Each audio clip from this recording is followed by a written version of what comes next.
শ্মশান কালী হলেন হিন্দু ধর্মের শক্তির এক বিশেষ রূপ, যিনি মা কালী বা কালিকার এক ভয়ঙ্কর ও তান্ত্রিক দিক প্রকাশ করেন। তিনি সাধারণত শ্মশানে পূজিত হন, এবং সাধকেরা তাঁকে সিদ্ধিলাভের জন্য আরাধনা করেন। শ্মশান কালী সম্পর্কে প্রধান বৈশিষ্ট্য: ১. রূপ ও প্রতীক: তিনি নগ্ন বা অর্ধনগ্ন অবস্থায় থাকেন, যা মায়ার মোহ কাটিয়ে প্রকৃত সত্য উপলব্ধির প্রতীক। গলায় খুলি বা নরমুণ্ড মালা পরিহিত থাকেন, যা মৃত্যু ও সময়ের সর্বগ্রাসী শক্তির প্রতীক। ৪ বা ১০ হাতে অস্ত্র, খড়গ ও নরমুণ্ড ধারণ করেন। ২. পূজার স্থান ও গুরুত্ব: শ্মশানে বা নির্জন স্থানে সাধনার জন্য তাঁকে আহ্বান করা হয়। তন্ত্রসাধনার ক্ষেত্রে তিনি অন্যতম প্রধান দেবী, এবং সিদ্ধি লাভের জন্য তান্ত্রিকেরা বিশেষ উপাসনা করেন। ৩.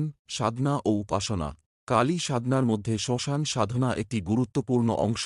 মধ্যরাতে, বিশেষ করে অমাবস্যার রাতে, তান্ত্রিক ও সিদ্ধ সাধকেরা তাঁকে সন্তুষ্ট করার চেষ্টা করেন।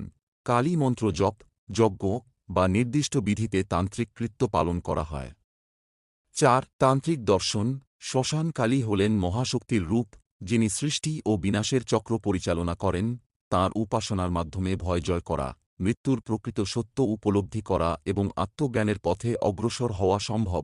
শ্মশান কালী সাধারণ মানুষের উপাসনার জন্য নয়, বরং তাঁকে প্রধানত তান্ত্রিকেরা বিশেষ সাধনার মাধ্যমে আহ্বান করে থাকেন। তবে সাধারণ কালীভক্তেরাও তাঁর কৃপা লাভের জন্য কালী মন্ত্র জপ করতে পারেন।